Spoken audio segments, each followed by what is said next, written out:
Welcome to the Crazy Chicken People podcast. If you're crazy about chickens, then you're in the right place.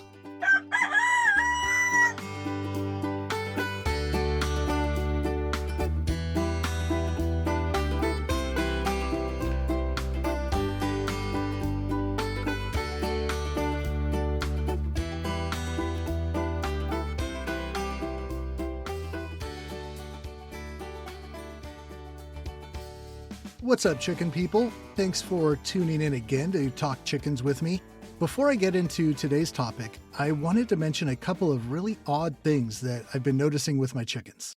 In one coop that has 9 hens who've all been laying for almost a year now, I just started noticing that 2 of them have started laying their eggs outside in the run, not even under the part that's covered, so they must be doing this in the rain, and I just don't get why.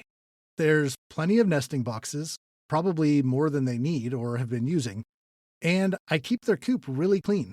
So I just don't get why they would go out there after having never done this before and start laying out in the uncomfortable rain. And then in another coop, one that has 4 silky hens, including one that has been sitting on eggs for the last about week and a half, I've been getting 5 eggs a day for the last 2 days. I've seen people comment about this before, saying, hey, I've got 3 hens and I'm getting 4 or 5 eggs a day. And my initial thought was just always that they need to be collecting more often and we're probably mistaking yesterday's eggs for some that got laid today. Everything I know about how chickens make and lay eggs tells me that more than 1 a day just shouldn't be possible. But I never wanted to just jump in and say that to somebody because, crazier things have happened, and for all I know, their chicken can lay multiple eggs a day. I'm going to start doing some research on both these topics and try to figure out what exactly is going on with these chickens that has them laying either too many or in a really bad spot. But if any of you guys have experienced either of these and either found a solution or figured out that your chicken actually was laying more than 1 egg a day, I'd really love to hear about it if you could drop me a note. And at some point down the road, these will probably both be show topics. Okay, getting on to today's show, we're going to be talking about a few overlooked and sometimes unexpected dangers that can threaten our favorite backyard pets.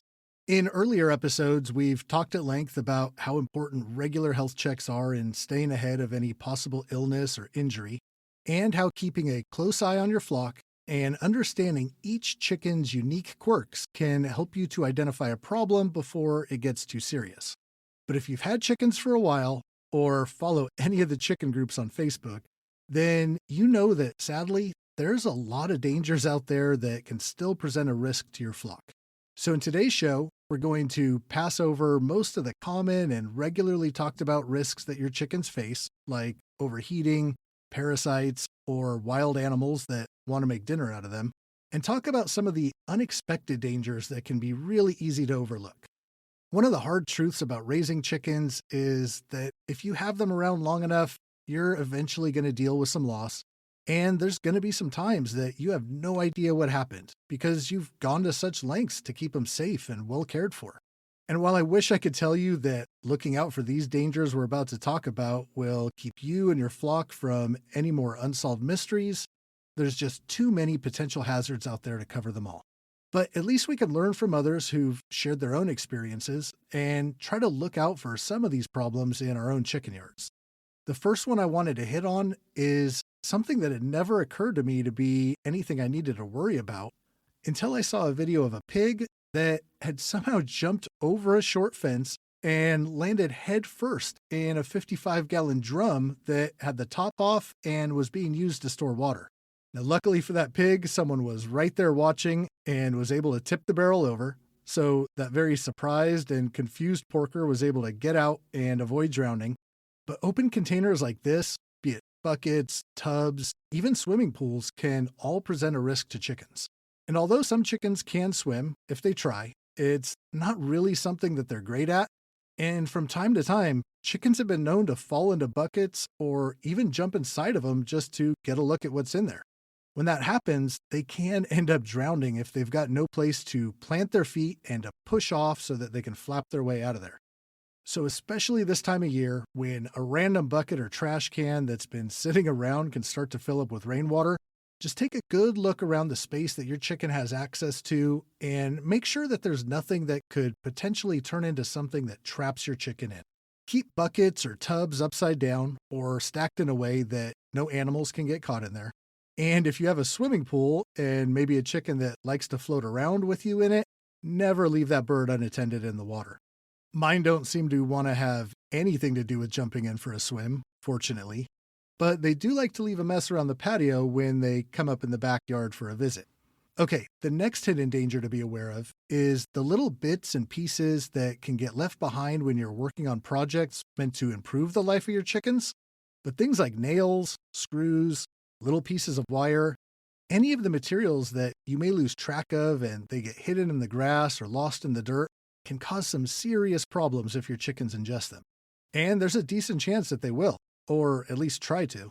I have for sure seen my chickens come snooping around when I'm in the coop, working on a fence or building a perch, and any of those small, shiny objects combined with a curious animal that investigates everything with its mouth can be a deadly combination. Goats are actually really bad about this. I've seen them sniffing around a bucket of bolts and even taking a taste of a couple. But chickens can be a little bit sneakier about it.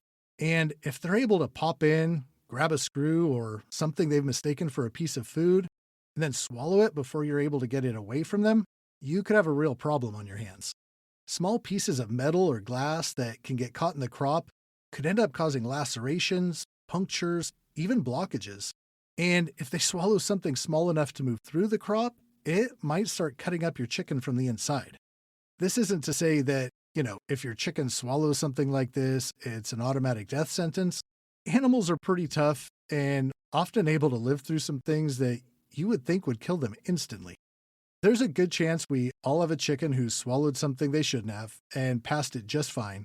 But picking up the pieces left over from whatever you were working on in their space is a pretty easy way to protect your flock from an unfortunate accident.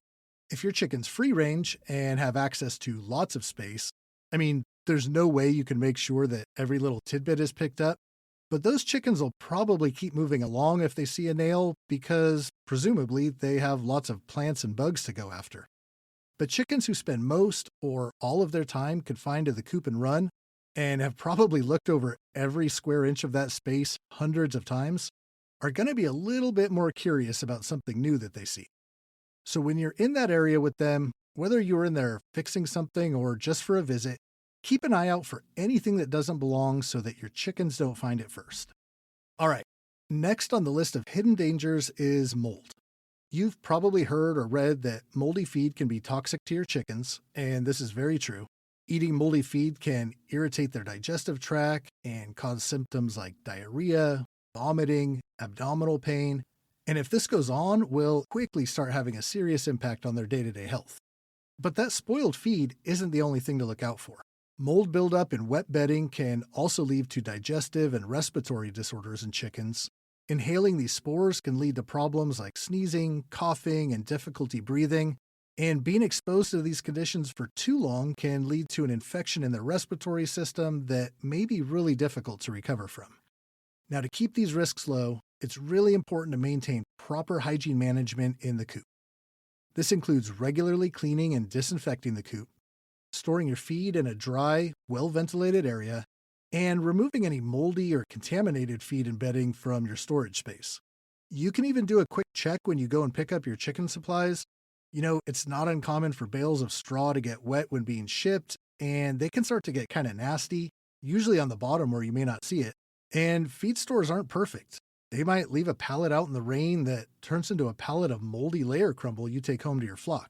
But fortunately, you can avoid exposing your chickens to any of this by just spending a few extra minutes each week making sure that your chicken's coop, feed, and bedding are clean and dry.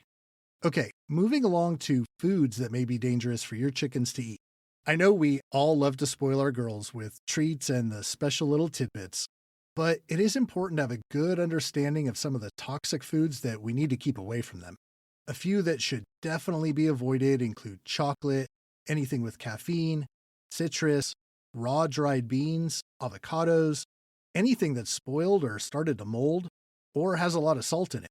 Alcohol also makes this list, but I'm guessing that most people aren't trying to get their chickens buzzed at snack time. I don't know, kind of weird, but it's on there. The list of foods and plants that your chickens should avoid is a long one that you might want to look up. There's a few plants common in backyard gardens that can be toxic to them. There's also controversy over feeding potato to chickens. Some people will say that it's an absolute no. Personally, I was feeding baked potatoes to my chickens long before I ever heard it was a problem, and other than them leaving the skins behind, I never saw any issues that came from it. But I have stopped giving it to them just to make sure I wasn't exposing them to something that might have had long-term effects that I just wasn't seeing. If you feed apples to your girls, you want to try and remove the seeds. They actually do contain a little bit of cyanide. Now, even with that being true, chickens have been pecking through orchards for years, and few have actually died from this, but it's a good thing to be aware of and avoid if you can. Another thing to keep in mind when it comes to feeding is watching how many treats you let your chickens have. Things like scratch, mealworms can all be fun to feed, and the girls love it. The boys get super excited to share, but too many of these can become a problem. Many of the popular chicken treats contain little more than empty calories, which can actually lead to obesity issues in chickens. This can put a strain on their bones and lead to egg production problems. Mixing in plenty of healthy options like the wild greens and raw vegetables, while making sure that all of this accounts for about 10% of their total diet, is definitely going to help keep your flock in tip-top shape. But do you know what won't leave your flock in good shape? Poison. I mean, of course, right?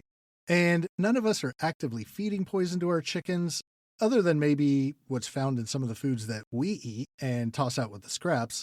But making sure that your birds, especially if they're free ranging or even just have access to the backyard, aren't able to dip their beak into something like poison traps for vermin or a bag of chemical-based fertilizer, even plants that have been treated with a weed killer, is a really important thing to keep in mind. Picking up trace amounts of a chemical repeatedly is one of those things that can cause a chicken to die seemingly out of nowhere because we couldn't see the underlying issues it was causing.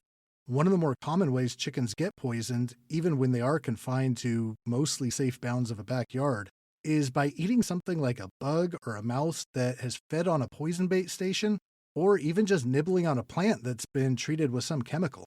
Keeping any of your gardening or household chemicals in a closed storage and making sure your little egg layers can't accidentally get a taste of those will go a long way in reducing the number of mysterious chicken deaths you'll have to deal with.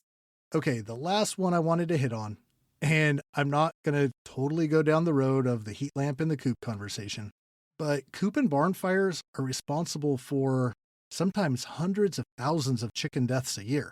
Now, the majority of those are in large factory farms where dust control and safety are probably not prioritized the way they should be, and a bunch of those fires were probably set on purpose when the egg industry worked to manipulate egg supply and costs. Allegedly. Well, actually, they did conspire to manipulate egg prices, and they got their hands slapped for it. The fires is alleged, I guess. Anyways, there's still a lot of coop and barn fires that happen at people's home every year.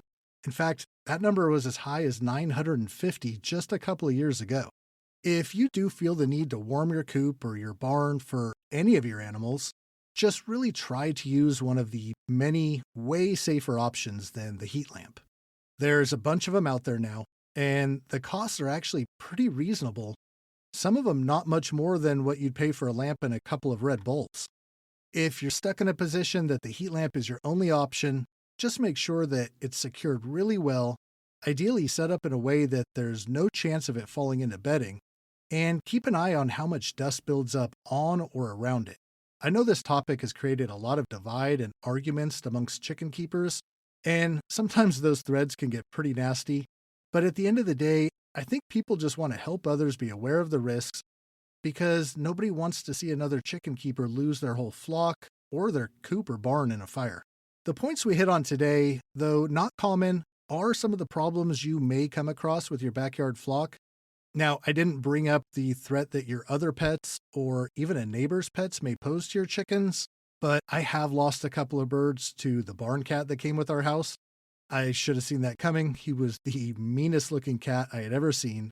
The dude would snarl at me when I went out to feed him. You probably already know if your dog or cat can be trusted around your birds, but it's always something to keep an eye out for. Guys, keep giving your chickens the best and safest life you possibly can, knowing that they are super lucky to have found a home with you instead of ending up in a tiny cage somewhere. Hope you all are having a great week. Look forward to some of the other topics we discussed. Talk to you later.